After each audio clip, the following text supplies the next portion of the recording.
Well, next up on the NFL training camp tour, we check in with the LA Rams, who look to build off some momentum from last season. And for more on the biggest storylines surrounding the Rams, we check in with our lead NFL insider, Jonathan Jones, who is live for us out at camp.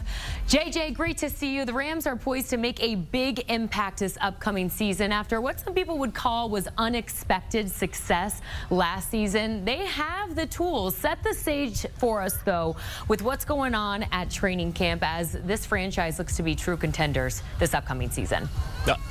Yeah, I'll set the stage for you here in Los Angeles at Loyola Marymount, where they were actually just playing Drake here. Ooh. I didn't know that in L.A., after the goings-on of the summer, that you could still play Drake here in L.A. But, you know, anyway, they did that before the Rams got out to the practice field behind me. They will be here in less than an hour. But, look, these Rams, in talking with folks in preparation for this camp visit, they feel really good about this team. I think that you're absolutely right about the exceeding expectations from last year. I remember being at camp last year and going down the roster. It was going to be one of the youngest rosters, not only in the NFL in 2023, but also really in modern NFL history, and that they were able to really catch fire there in the second half of the season.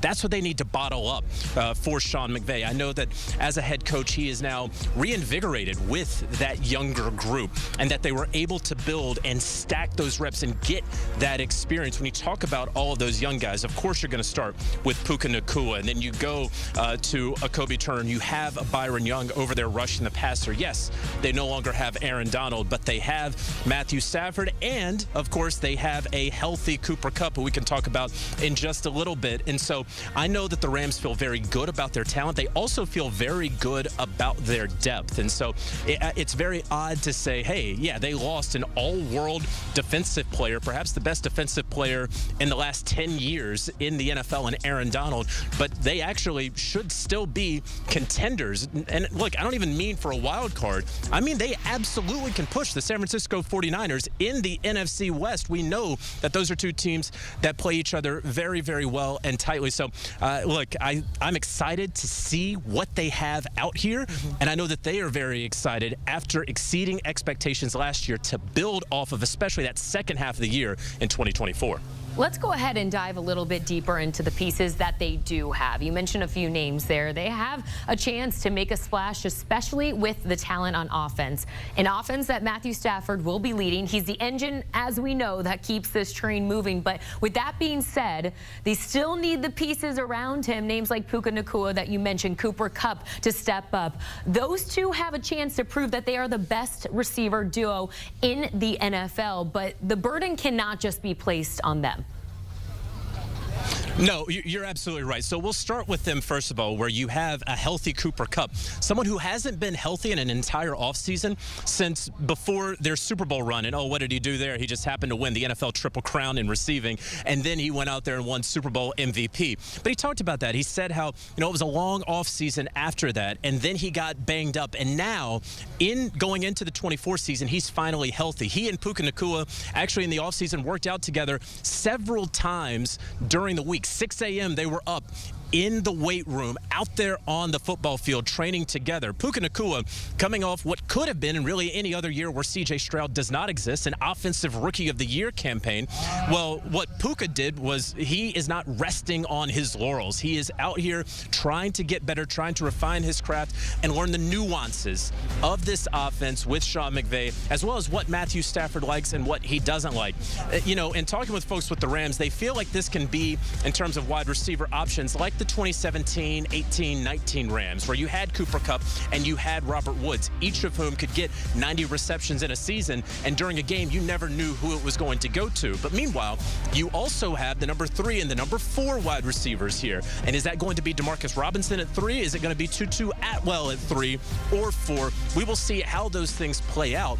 And then, of course, they're going to be missing Tyler Higbee to start the season, the tight end. He's starting on PUP. He had that gruesome injury there in in the playoffs, so you probably won't see him until midway through the season. But they went and got Colby Parkinson in the offseason, so they believe in their tight ends. And then lastly, the offensive line. It was a little here and there after Andrew Whitworth's retirement following that Super Bowl run, but they like Alaric Jackson at left tackle. They went and got Jonah Jackson at left guard. They have Steve Avila filling in very, very nicely at center. So Matthew Stafford now with a contract adjustment, and we're still waiting to hear the details exactly on what that adjustment is, feeling very, very good going into his age 36 season with a solid offensive line, with depth, and of course with health at pass catcher. Well, if Stafford can stay upright, all the guys around him can do their job, they're in great position to succeed. Well, as practice gets set to get underway behind you, JJ, a lot of eyes will be on this young front line. It was a big focus in the draft, obviously, with the departure of Aaron Donald, which you mentioned earlier.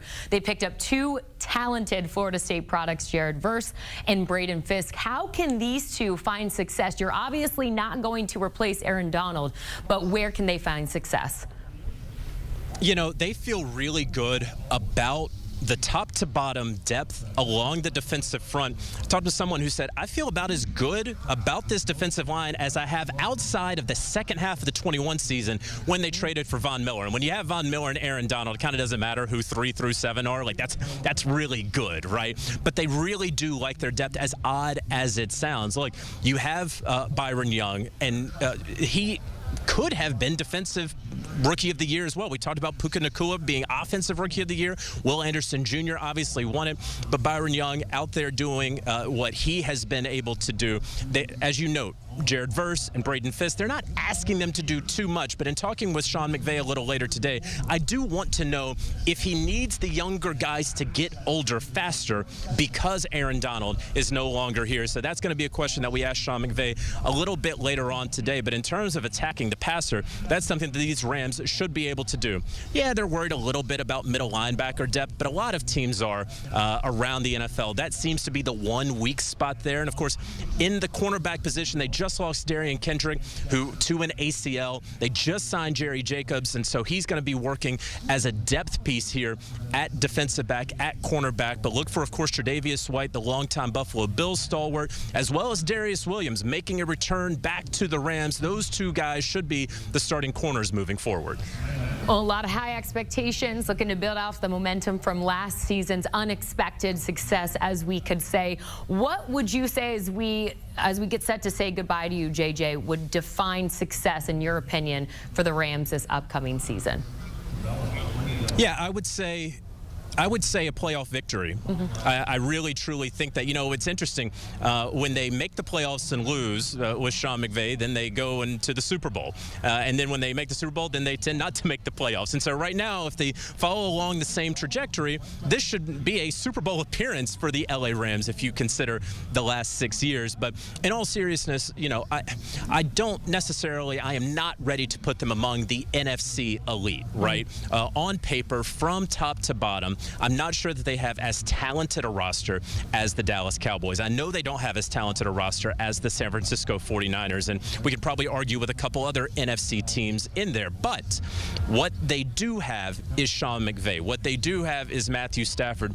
Both of them connections of one another, and so they do see the football field in a very similar way. And if they can stay healthy, and let's remember, when they had all their success, when they went to Super Bowls and when they won one, they were, over that 4 or 5 year span, the healthiest team in football in terms of missed games by starters. And then, of course, when they don't make the playoffs, they missed a lot of guys. Remember the year where they lost Stafford for a time, and they lost Cooper Kupp, and they lost Aaron Donald. So if this team can stay healthy, as long as Matthew Stafford remains exactly who he is, and Sean McVay continues to be one of not only the best play callers, but best coaches in the NFL, as long, Jordan, as they stay healthy, I don't see why they can't make a run in January. All right, well, it'll be a fun start to the season as we have an NFC wildcard rematch to start the season between the Rams and the Lions. Our own Jonathan Jones live for us out at LA Rams training camp. You could watch Matthew Stafford and the Rams and see if they live up to the expectations this upcoming season on CBS or stream on Paramount+.